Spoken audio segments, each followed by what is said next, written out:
জল তরঙ্গ বইছে, স্রোত বইছে, হয় কি না? রেটিস্থান মরুতে বালুতে সূর্যের কিরণ অংশমালা, আর বায়ু তরঙ্গে মনে হয় ওখানে শীতল জলের তরঙ্গ বইছে কোনো সরোবরে। তৃষিত হরিণী মৃগয়া ছুটে গিয়ে জল মনে করে মুখ দিতে গিয়ে আরো বেশি তাপ পেয়েছে। ফিরে এসে দেবশ্রীপাদকে বলছেন, পূর্ব দিকে তৃষিত এই পিপাসাক্ত হৃদয় নিয়ে গিয়েছিলাম জলের আশায়, কিন্তু দেখলাম জলের মতো দেখাচ্ছে, জল নয়, আরো তাপ। আমি পশ্চিমে গেলাম, সেখানে আমার ভাগ্যে এই একই দৃশ্যাবলী ঘটল। জল মনে করে গিয়ে পশ্চিমেও আমি প্রায় মুখ পুড়িয়ে এসেছি, তৃষ্ণা নিবারিত হয়নি। আমি দক্ষিণে গেলাম, উত্তরে গেলাম। আসলে উপনিষদ আর্য মনীষা ঋষিরা বলছেন, এই মৃগয়া আমি এই জগতে অত্যন্তিক একটু শান্তি বা সুখের আশায় পিপাসাক্ত হয়ে ইতস্তত ভ্রমণ করছি, পুনঃ পুনঃ জন্ম মৃত্যু এই সংসারে। কোথাও শান্তির পিপাসা আজও মেটেনি। ইতস্তত মানে বারবার বিক্ষিপ্ত হয়ে এই সংসারে আসা যাওয়া ক্রমবিবর্তন চক্রে সেই পরা শান্তি আজও পাইনি, তৃষ্ণা নিবারণ হয়নি। গোধূলি রক্তিম অনুরাগে এই তৃষিত মৃগয়া হরিণটি দেখলেন ঋষিবর। আর এই বটবৃক্ষের পেছনেই তো শীতল স্রোতস্বিনী নদী বইছে। আমি এতক্ষণ তা আমার কাছে দৃশ্যমান হয়নি। উনি এই গোধূলির পিপাসাক্ত হৃদয়ে সেই শীতল জল পান করতে যেই জলে মুখ দেবেন, ওটা সত্যিই নদী, ওটা মরুময়তা নয়, ভ্রান্ত ভ্রম নয়। শীতল জলে যেই মুখ দিতে গেছে, বৃক্ষের অন্তরালে শিকারী দাঁড়িয়েছিল। শিকারীর এক বাণে তৃষিত হরিণ 1 ইঞ্চি জল তবু পান না করে ওখানেই ছটপট করতে করতে দেহ রাখল। দেবশ্রীপাদ বললেন, শ্রীগুরু এবং সাধু মহতের কৃপা অধন্য জীবের, আমাময় মাদিশ বিষয়াসক্ত বৃত্তিমুখী জীবের, কৃষ্ণ বিমুখনী মোহিনীতে যারা আবদ্ধ হয়ে আছে ত্রিগুণময়ী মায়ায়, তারা শান্তির আশায় এভাবে ঘুরতে ঘুরতে যখনই শান্তির সন্ধান পায়, তখন মৃত্যু এসে দাঁড়ায় শিকারীর ন্যায়। আর তৃষ্ণা মেটে না। পেয়েছি, কিন্তু তৃষ্ণা নিবারণকারীর মতো এই ভজন অনুরাগের প্রেম ভক্তি রস পান করা হলো না, মৃত্যু এসে দাঁড়ায়। এই শিকারী হলো মৃত্যু। মৃত্যু বাণ নিয়ে শিহরে দাঁড়িয়ে। এজন্য এই ক্ষণভঙ্গুর বিনাশশীল এই মরণশীল জগতে একমাত্র অমৃত যদি সাধু সমীপে হরি কথামৃতের এই আস্বাদন জীব পায়,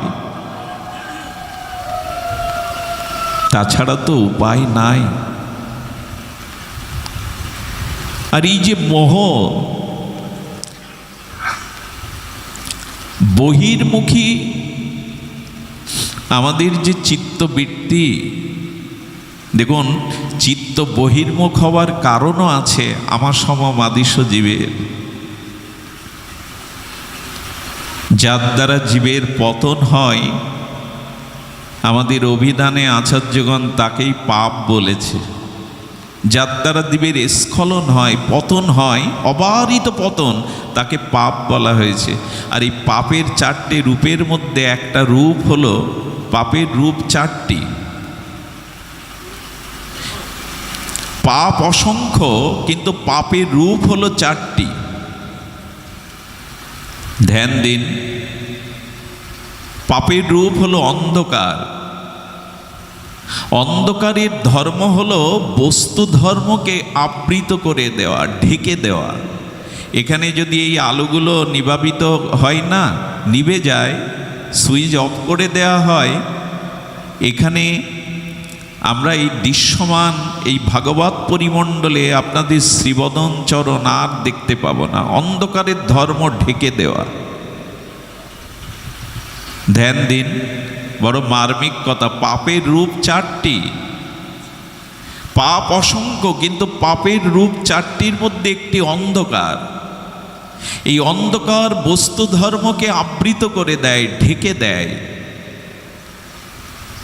সুধীজন, নিজে রেখে দেওয়া বস্তু ধর্ম অন্ধকারে অন্বেষণে পাওয়া যায় না। কোথায় রেখেছি? নিজের ঘরের অন্ধকারে। এই তিমির অন্ধকারের মধ্যে বস্তু আর অন্ধকার ভ্রম দেখায়। সেই রঞ্জুটাকে, বাঁকা দড়িটাকে, রঞ্জুটাকে সাফ করে দেখায়, ভীতি সঞ্চার করে। অন্ধকার কি করে জানেন? ভয়কে আহ্বান করে। যত গাঢ় অমানিসার অন্ধকার নেমে আসে, তত ভয় নেমে আসে। চোর দস্যুর ভয় তো থাকেই। তেমনি আমার জীবনে যদি পাপ থাকে, এই পাপ অন্ধকার রূপে আত্মধর্মকে, বিবেককে, চেতনাকে ঢেকে দেয়। হৃদয়ে সৃষ্টি করে ভয়, মোহ, বিভ্রান্তি। ধর্মজ্ঞ প্রাজ্ঞ ধর্মজ্ঞ যুধিষ্ঠির মহারাজ অন্ধকারে যাবেন? সম্ভব এটা? মহাপ্রস্থানের পথে যুধিষ্ঠির মহারাজ অন্ধকার দেখলেন, চিৎকার করে উঠলেন, এই গাঢ় অন্ধকার কেন? আমি কেন পথ দেখতে পাচ্ছি না? একটি মাত্র কুরুক্ষেত্রের যুদ্ধে মিথ্যা বলাতে যুধিষ্ঠির প্রাজ্ঞ ধর্মজ্ঞ অন্ধকারের সাথে তার সাক্ষাৎ হয়েছিল নির্জানের পথে। আমার কি হবে? আমি কি আলোর পথের যাত্রী? এসেছিলাম অসতমা সদ্গময় তমসমা জ্যোতির। আমি অন্ধকার থেকে আলোর পথের যাত্রী হয়ে এসেছিলাম, কিন্তু পাপের রূপ অন্ধকার আমাকে ঢেকে দিল। আমি নির্ভয় হতে পারলাম না। পাপের দ্বিতীয় রূপ হলো বহির্মুখিতা, চঞ্চলতা। খুব ধ্যান দিন। পাপের দ্বিতীয় রূপ হলো বহির্মুখিতা, চঞ্চলতা। লক্ষ্য করবেন, অপরাধ নেবেন না, প্রসঙ্গক্রমে আসে। যারা ড্রাগ অর্থাৎ নেশাভান করে, তাদের কখনো একথা বলতে শুনেছেন যে নেশা করতে আমার মন চায় না? যারা চৌর্যবৃত্তি করে, চুরি করে, তারা কখনো বলে চুরি করতে আমার মন চায় না? মন চাই বলেই তো এটি জেনেও, অপরাধ জেনেও এই কর্মে রত হয়। সুধীবৃন্দ, যারা নেশা করে, যারা জুয়া আদি খেলে, তারা কখনো বলে না যে আমার মন বসে না জুয়া খেলতে, মন বসে না নেশা করতে। কিন্তু লক্ষ্য করেছেন, বাবাজিদের চরণে গিয়ে সব মানুষরাই আমরা বলি, বাবা নামে কেন রুচি হয় না, ভজনে কেন মন বসে না? এই ক্ষেত্রেই কেবল আমাদের প্রায় সবার এই কথা, ভজনে কেন মন বসে না? চোরের চুরি করতে মন লাগে বলেই চুরি করে, জুয়া খেলতে মন চাই বলেই তো জুয়া খেলে, নেশাদি দ্রব্য, তামসিক দ্রব্য মন চাই বলেই তো সব খুইয়ে নিজের পতন জেনেও নেশা করে। হরি নামে, হরি কথাতে, ভজনে কেন মন চায় না? এর কারণ পাপের দ্বিতীয় রূপ। পাপের দ্বিতীয় রূপ হলো বহির্মুখিতা। বিশ্ব বিমোহিনী করে দেয় এই পাপের দ্বিতীয় রূপ, চঞ্চলতা। 90টা বছর তপস্যা করে তিনি ত্রিকালজ্ঞ যোগী হয়েছিলেন বাবা লোকনাথ। 90 বছর এক ক্ষেত্রে বসে তপস্যা করছেন, সম্ভব কি? দীর্ঘ 11টি বছর এক বৃক্ষতলে বোধিত্ব প্রাপ্ত হলেন গৌতম বুদ্ধ। 11 বছর এক আসনে। আমাদের ভজনে কেন মন বসে না? কেন হরি নাম ভগবাদের লীলা স্মরণে মন বসতে চায় না? বাবা হরি নামে মন বসে না। মন বহির্মুখিতা আর বিশ্ব বিমোহিনীতে ছুটে বেড়ায় বহির্মুখিতায়। কেন? পাপ। এই পাপের দ্বিতীয় রূপ হলো বহির্মুখিতা। মনের চঞ্চলতা, বসতে দেয় না, ভজনে অনুরাগ আনতে দেয় না।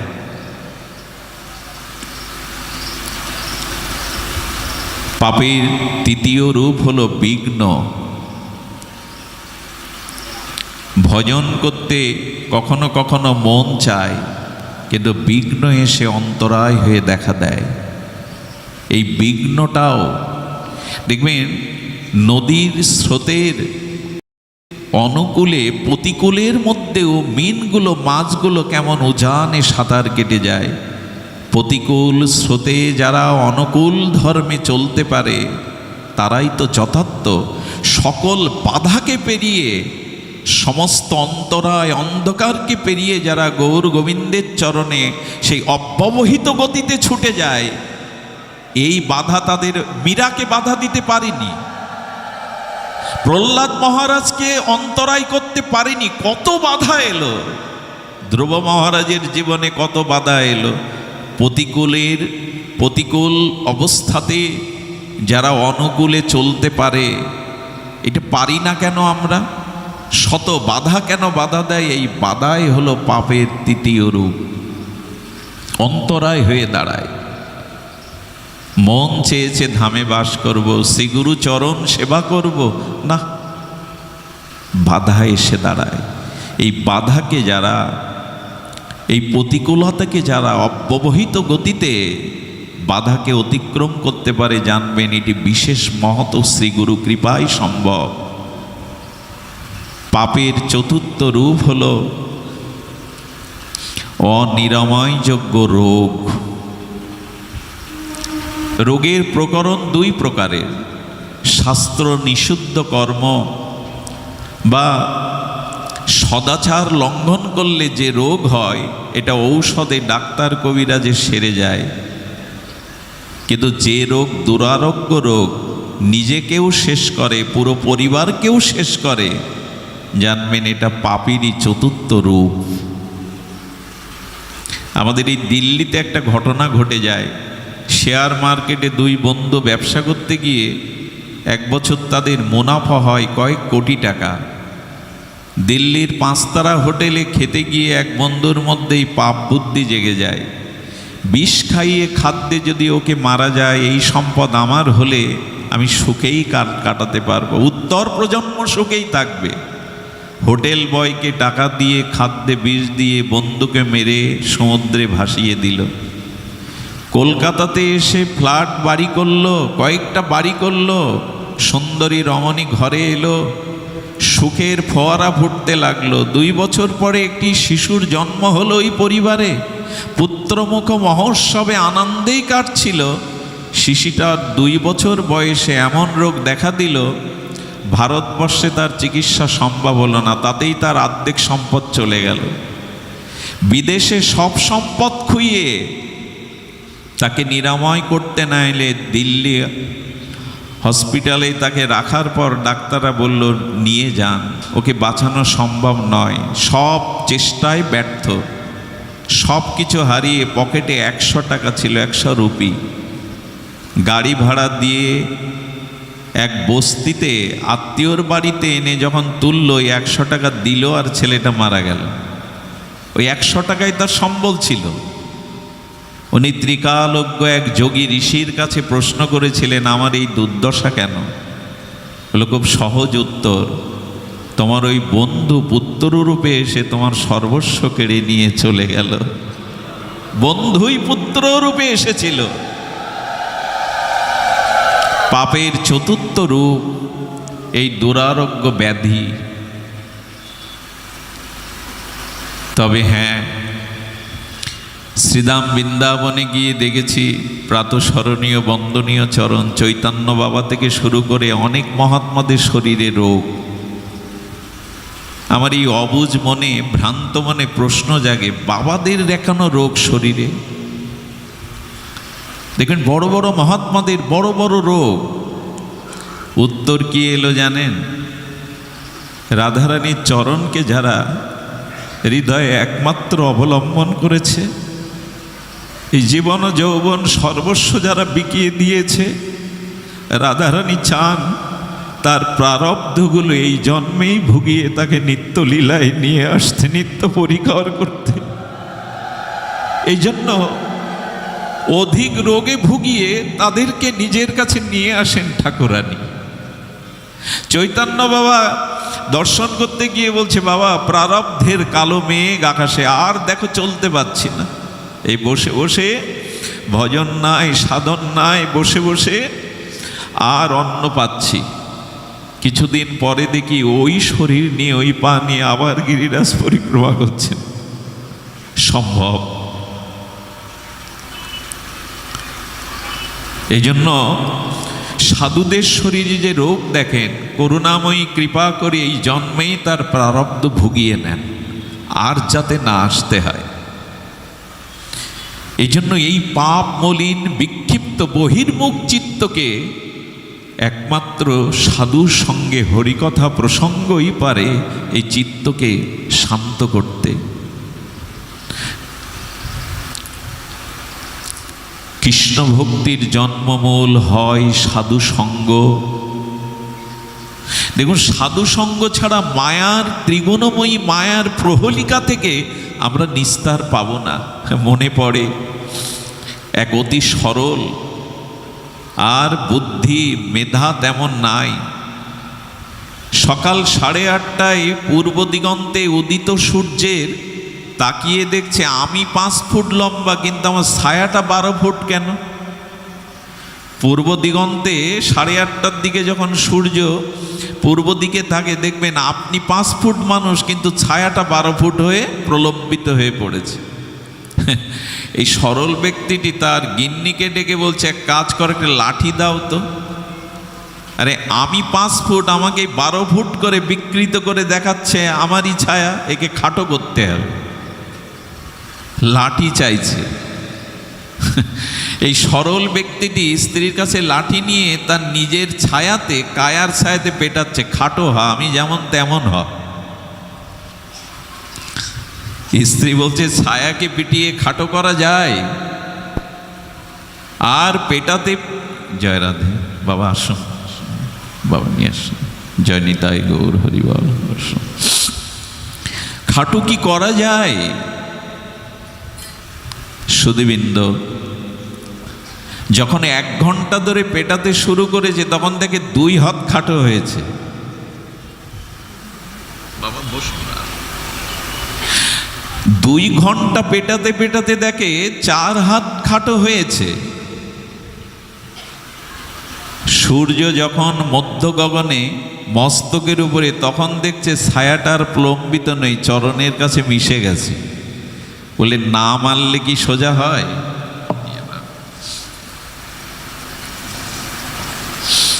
না প্রহর করলে কি ছায়া খাটো হয়, স্বরূপে আসে? আচ্ছা, আপনারাই বলুন তো, সত্য কোনটা? আপনারাই বলুন, সত্য কোনটা? কোনটি সত্য?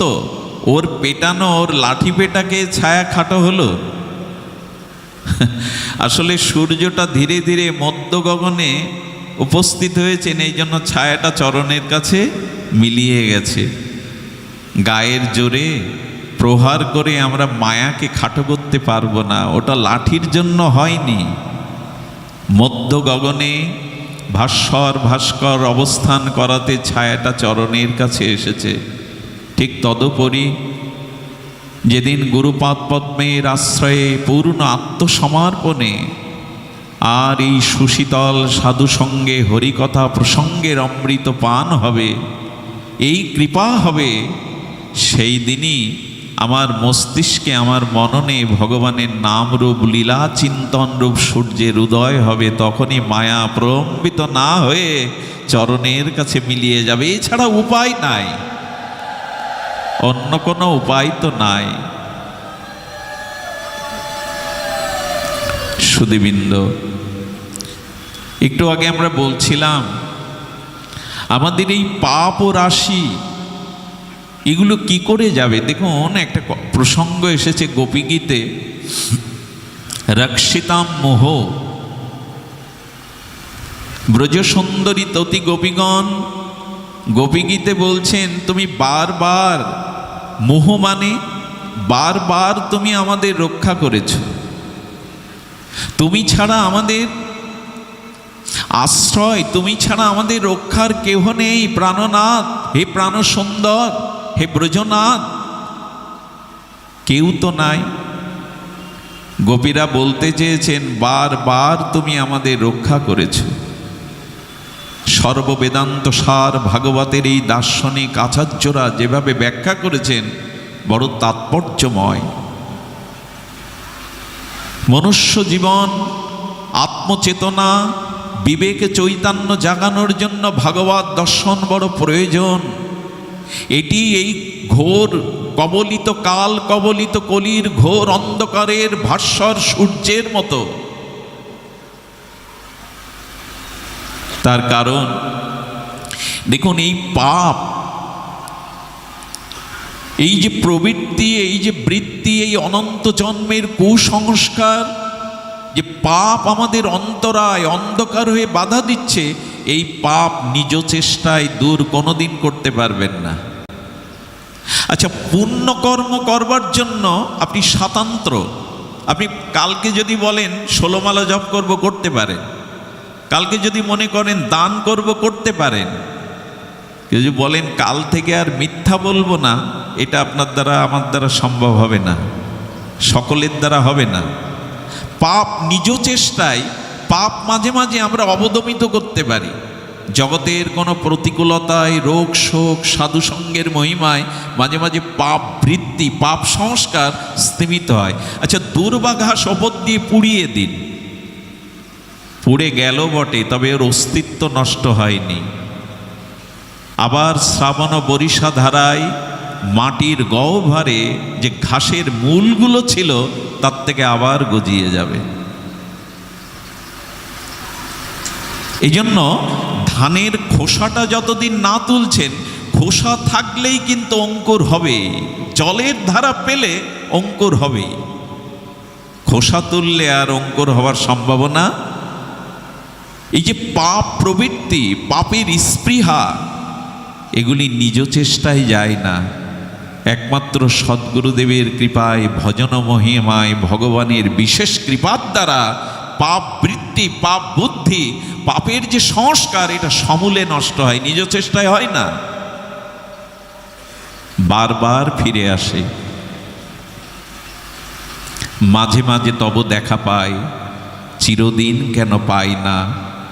কালো মেঘ আসে হৃদয়, আকাশে তোমারে দেখিতে দেয় না।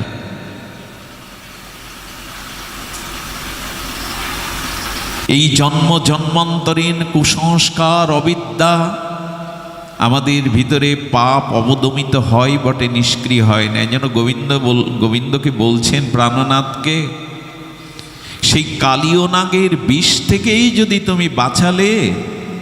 দেখুন, গোবিন্দ সর্বদা চায় তার চরণাশ্রিত শ্রীগুরু পাদপদ্মে নিবেদিত সমর্পিত এই ভক্ত যাতে বিষে জড় হয়ে শেষ না হয়ে যায়।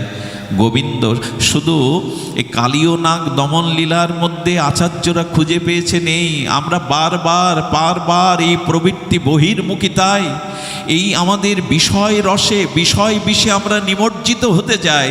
গোবিন্দ সেই বিষয় বিষ থেকে কালীয় দমন করে আমাদের বাঁচান। তুমি ছাড়া কে আছে বাঁচাবার? তুমি ছাড়া তো কেউ নাই। বারবার রক্ষিতাং মোহ, তুমি বারবার বাঁচাও। সুধীবৃন্দ, অগাসুর বদে আচার্যরা খুঁজে পেয়েছেন অঘা মানে পাপ। এই পাপকেই বধ তুমি করতে পারো। পুণ্যকর্ম হয়তো স্বাতন্ত্র কিছুটা আমার স্বইচ্ছায় হতে পারে, কিন্তু পাপ বুদ্ধি নিষ্ক্রিয় হয় তোমারই কৃপায়। একবার এক শিষ্য প্রায় 1 বছর ধরে জঙ্গলে তপস্যা করেছেন, হাড়গুলি আছে। তপস্যার চরম স্তরে পৌঁছে তিনি মনে করলেন, না কাম, এই দেহাত্মবোধ, দেহবোধ, দুষ্পরণীয় দুর্ত্যাজ্য কাম সাধনার দ্বারা জয় হয়। শ্রীগুরুর দর্শন করতে করতে গিয়ে প্রণাম করে বললেন, প্রভু, ভজনে তপস্যায় কাম দূর হয়। শ্রী গুরুদেব মস্তক নেড়ে বললেন, না রে, তার কৃপায় ছাড়া কাম দূর হয় না। কিন্তু তপস্যার প্রতি, নিজে ভজনের প্রতি, নিজে পুরুষার্থের প্রতি তার একটা দৃঢ় বিশ্বাস এসে যে তপস্যা বা সাধনায় কাম যা হয়। 3 মাস পরে ঘটে গেল অভাবনীয় ঘটনা। ভেতরে সেই দুষ্পূরণীয় দুত্তর্য মহাশত্রু কাম জেগে গেল। উপবাস থেকে, রুদ্ধ দুয়ারে, ঘরে আবদ্ধ থেকেও কামকে তাড়াতে পারল না। জগৎকে শিক্ষা দেওয়ার জন্য সৌভরিমণির আমাদের দৃষ্টান্ত আছে। কাম এড়াবার জন্য কালিয়হদ্দে 10,000 বছর জলস্তম্ভন বিদ্যার দ্বারা তপস্যা করলেন, কিন্তু কাম জয় হলো না। হয় না, তপস্যায় হয় না। ছুটে গেলেন পতিতালয়ে। পতিতা সামনে যখন শুদ্ধ জল, ফলের আহার আদি ব্যবস্থার থালা নিয়ে এসেছে, ও চরণের দিকে তাকাতেই গিয়ে দেখছে, সামনে দেখছে শ্রী গুরুদেবের চরণ, শ্রী গুরুদেবের বদন। আর কিছু দেখতে পাচ্ছেন, ওই পেছন থেকে কৃপা শক্তি ওকে গুরুদেবকেই দেখাচ্ছে। ছুটে এসে চরণে পড়ে বললেন, তোমার কৃপাই ছাড়া কাম দূর, নিজ তপস্যায় হয় না। আমাদের ভজনটা আনুগত্যময়। স্বতন্ত্রভাবে চলতে গেলেই আমরা পথ হারিয়ে ফেলব। আনুগত্যেই আমাদের ভজন। কে রক্ষা করবেন? অগাসুরকে বধ করে তুমি তো আমাদের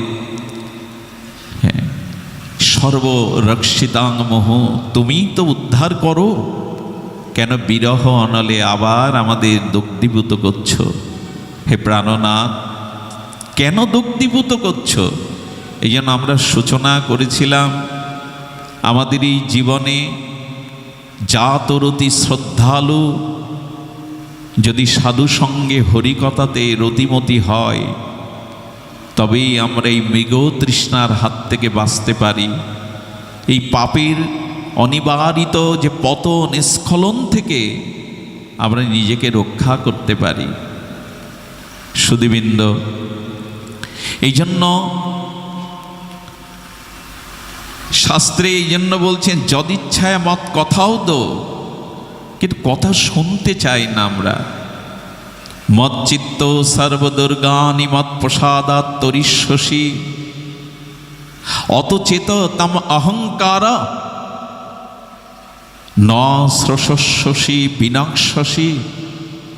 দেখুন, অর্জুন বলেছিলেন, আমি আপনার চরণে আত্মসমর্পণ করলাম, শিষ্যস্তে অং সাদিমাং তাং প্রপন্নম। আমি আমার সর্বস্ব আপনার চরণে নিবেদিত করে শিষ্য হলাম। তারপরেও অর্জুনের অভিমান, অহংকার যায়নি। গেলে ভগবান এখানে এই কথা বলতেন না, শোনো অর্জুন, মচ্চিত্ত সর্বদুর্গানি, সর্বদুর্গতি বিনাশের একমাত্র উপায় মনটা আমায় দাও। আমার মাঝে মাঝে মনে হয় ভগবান আর কিছু চাইতে পারলেন না। পুষ্পমালা, চন্দন, এগুলো শুদ্ধ, পবিত্র, বিশুদ্ধ। আমার মনে যে অনন্ত জন্মের পাপ, ভোগ, বাসনা, কুসংস্কার আছে, এমন বস্তু কেন চাইছো তুমি? আমার মন তো শুদ্ধ না। আমার মনে তো অনন্ত জন্মের কুসংস্কার, ভোগ, বাসনা আছে, এমন অশুদ্ধ বস্তু কেন তুমি চাইছো? মত চিত্ত, মন আমায় দাও। আমি জানি আপনারা বিশুদ্ধ চিত্ত, ভজনানন্দী, প্রাতঃস্মরণীয় ব্যক্তিত্ব আপনারা, কিন্তু আমার মনকে তো আমি জানি। কুসংস্কারচ্ছন্ন, মায়ামুগ্ধ, আত্মস্মৃতি জ্ঞান শূন্য, এই ভোগ প্রবৃত্তিতে নিমজ্জিত, জন্ম জন্মান্তরের পাপ বুদ্ধিতে আমার এই চিত্ত কুসংস্কারাচ্ছন্ন। তুমি এই মনকে কেন চাইছো? গোবিন্দ বললেন, এই জন্য চাইছি, মন আমাতে অর্পিত হওয়া ছাড়া মনশুদ্ধির আর কোনো উপায় নেই। শ্রীগুরু পাদপদ্মে, গৌর গোবিন্দের পাদপদ্মে অর্পিত মন ছাড়া মনশুদ্ধির যে আর কোনো উপায় নেই। মন আমায় দাও। কিন্তু দুঃখের বিষয়, সারাদিন যাদের দিকে চেয়ে রইলাম সারাদিন যাদেরকে আপন ভেবে বড় মমতার আবদ্ধনে আবদ্ধ করলাম, তারা তো আমার নয়। সেই হৃদয়ের দিকে একবারও চেয়ে দেখলাম না। হৃদয়েশ্বর আমার হৃদয়ে আছেন। সুধীবৃন্দ, এই জন্য ভগবান মন চাইছে। আর এও বললেন, আমার কথা না শ্রবণ করলে বিনাশসী। এই শব্দটা আমার কাছে প্রথমে মনে হয়েছিল ভক্তবৎসল, অকরণ করুণা বরুণালয়, আর দয়ার করুণার সিন্ধু। করুণা যার একচেটিয়া সম্পত্তি, তিনি জীবের বিনাশ কথাটা বললেন। আমার কথা যদি না শোনো, বিনাশসী, বিনাশ হবে।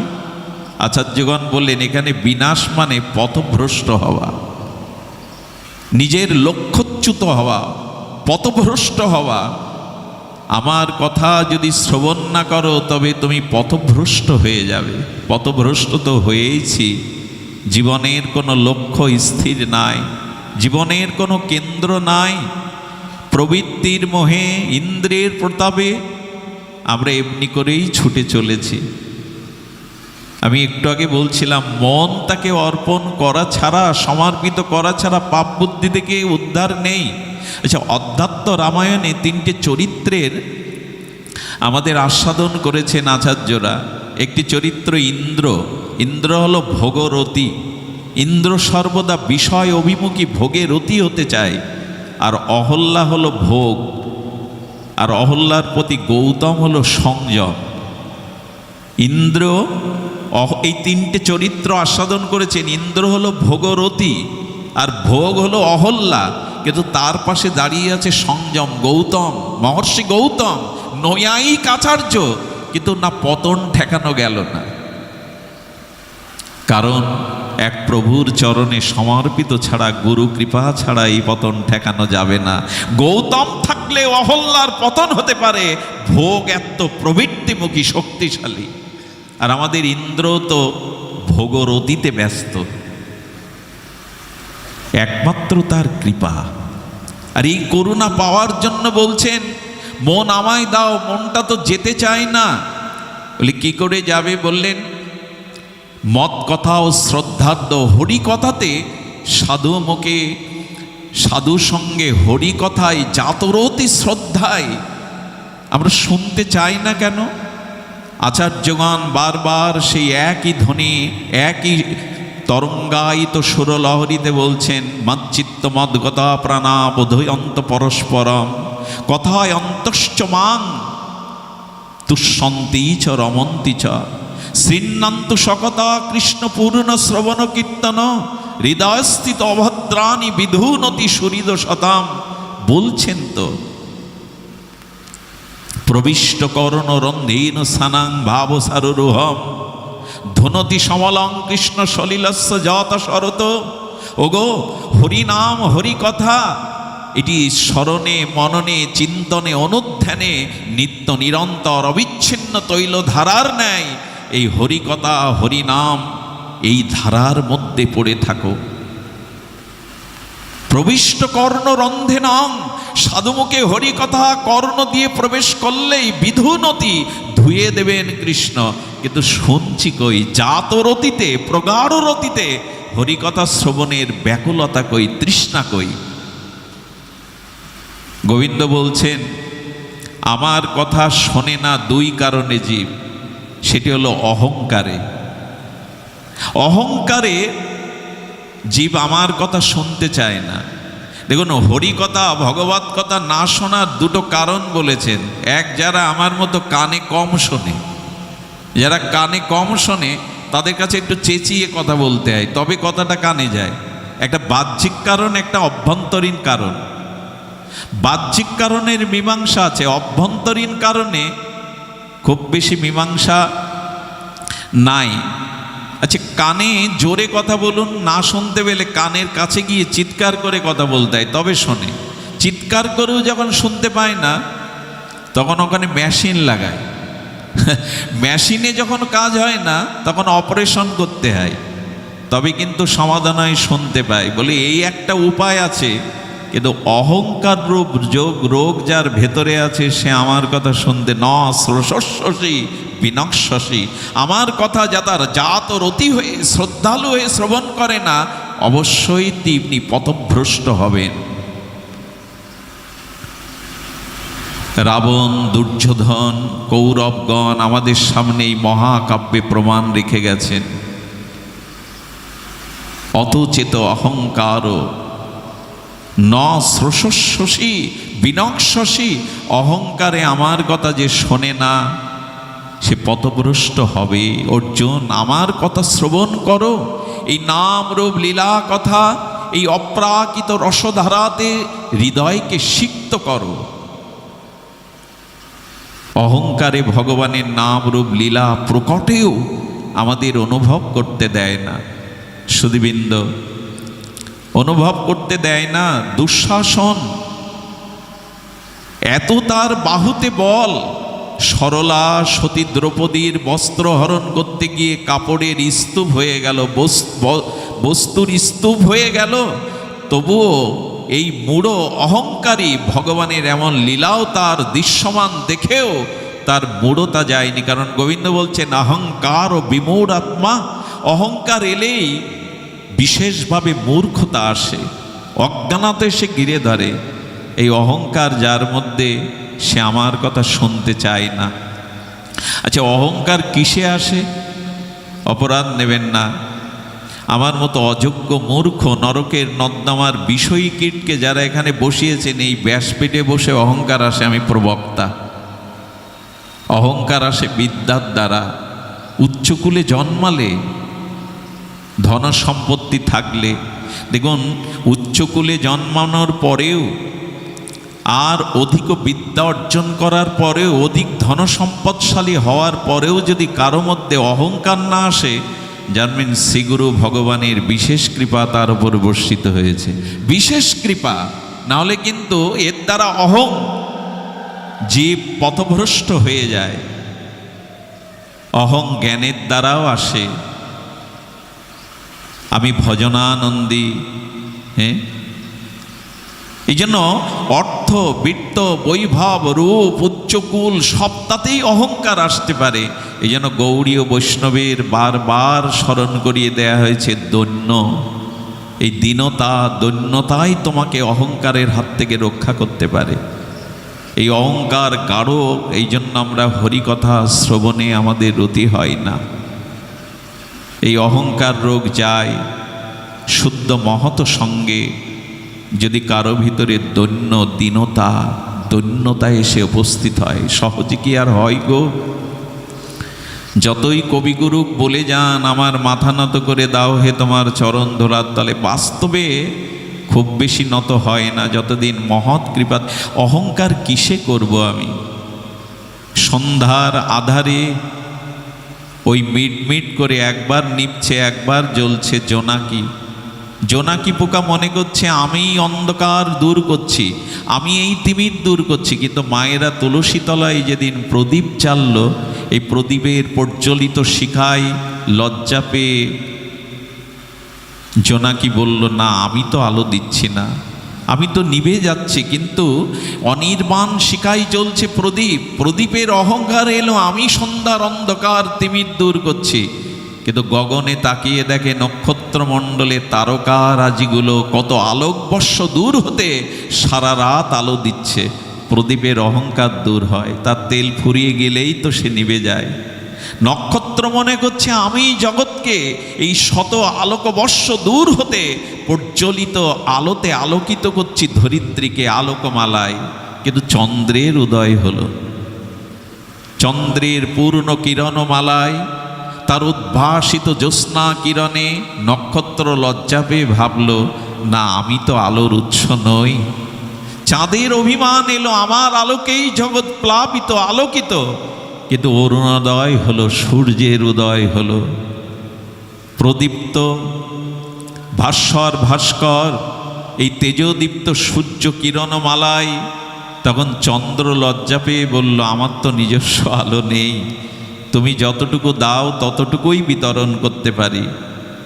আমাদের অধ্যাত্ম আচার্যরা বললেন, সূর্যও যদি অহংকার করে আমি আলোর উৎস, এটাও সূর্যের ভুল। কারণ এই পৃথিবী মহাপ্রলয়ে কবলিত হলে এই সূর্যেরও ধ্বংস হবে। এই সূর্যের আলো সূর্যের নিজস্ব না, শ্রী গোবিন্দের চরণের নক্ষত্র জ্যোতি থেকে সূর্য আলোকিত হয়েছে, আলো তার নয়। অহংকার কোথায় আমাদের? কেন ভগবানের কথা শুনতে চাই না? এই অহংকার, এই অভিমানে। অহংকার করার কি আছে বলতে পারেন? যে একটা পা আমি সামনে দিয়েছি, আর একটা পা বাড়াবো, এই অভিমান আমি করতে পারবো তো যে আর একটা পা বাড়াতে পারবো? একটা নিঃশ্বাস গ্রহণ করে ওই নিঃশ্বাস আবার ছাড়তে পারবো, প্রত্যাহার করতে পারবো, এই ক্ষমতা কি আমি বলতে পারি যে আর একটা নিঃশ্বাস ছাড়তে পারবো? কিছুই তো করার নেই। এই জন্য জীব আজ এই অসৎ জ্ঞান, অহংকার, অভিমান, আমার মতো মাদিস জীব আজ পথভ্রষ্ট। তাই গোবিন্দ বললেন, অহংকারে যারা আমার কথা শ্রবণ করে না, বিনাশাসী, তার বিনাশ অবশ্যম্ভাবী। সুধীবৃন্দ, আমি এটি আচার্যের তার মুখারবিন্দ হতে শুনেছিলাম। আমাদের এই যে চীন দেশে একজন মহান আচার্য হয়েছিলেন, খুব ত্যাগী, বৈরাগ্য প্রধান। উনি দুজন শিষ্য নিয়ে আসছিলেন। আসতে গিয়ে চীন দেশে এখন সুপ্রিম কোর্টের আইন হয়েছে দাহক্রিয়া। ওদের জায়গার স্বল্পতায় এখন আইন করা হয়েছে, ওখানে দাহ যে করতে চায় সে করতে পারবে। এমন একটি শ্মশান ক্ষেত্র ছিল যেখানে রাজা মহারাজা, ওই মন্ত্রী, প্রবর, সমাজের উচ্চ শ্রেণীর ব্যক্তিদের ওখানে পোড়ানো হতো। সাধু আসতে গিয়ে অন্ধকারে তার পায়ে কি বিঁধে গেল, পায়ে আঘাত লাগাতে শিষ্যদের আলো জ্বালতে বললেন, দেখলেন মরা মানুষের মাথার খুলি। কি বলবো আপনাদের, পেছনে এসে বুকে তুলে নিয়ে অশ্রু সজল নয়নে ক্ষমা চাইতে লাগলেন, ক্ষমা করে দিন আমায়। দেখুন অহংকার দূর করার উপায়, ক্ষমা করে দিন আমায়। শিষ্যরা বলছেন, বাবা ওটা মানুষের মাথার খুলি, মরা খুলি, কেন ক্ষমা চাইছেন? নীরবে কাঁদছে আর বারবার ক্ষমা প্রার্থনা করছে, কিছু বলে না, উত্তর দিল না। ওইটা ওনার থলের মধ্যে নিয়ে গিয়ে প্রতিদিন একবার বের করতেন আর ক্ষমা চাইতেন, চোখ সজল হয়ে যেত। একদিন এক মরমী শিষ্য বললেন, গুরুদেব মাথার খুলি তো মাথারই খুলি, কেন আপনি এমন করছেন?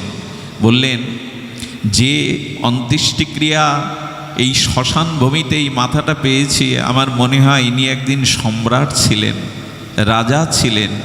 ওনার মাথায় থাকতো মুকুট, ওই মস্তক দেখলে সবাই অবনত মস্তকে তাকে অভিনন্দন জানাতো।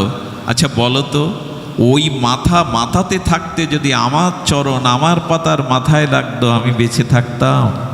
অনুভূতি দেখুন। তিনি যদি ওই সম্রাট বা চক্রবর্তী রাজাধিরাজ থাকতেন, আমার পা যদি তার মাথায় রাখতো, মৃত্যুদণ্ড হতো আমার। আর শোনো, সেই অপরাধ মুক্ত না হলে ভগবানও আমাকে কৃপা করবেন না।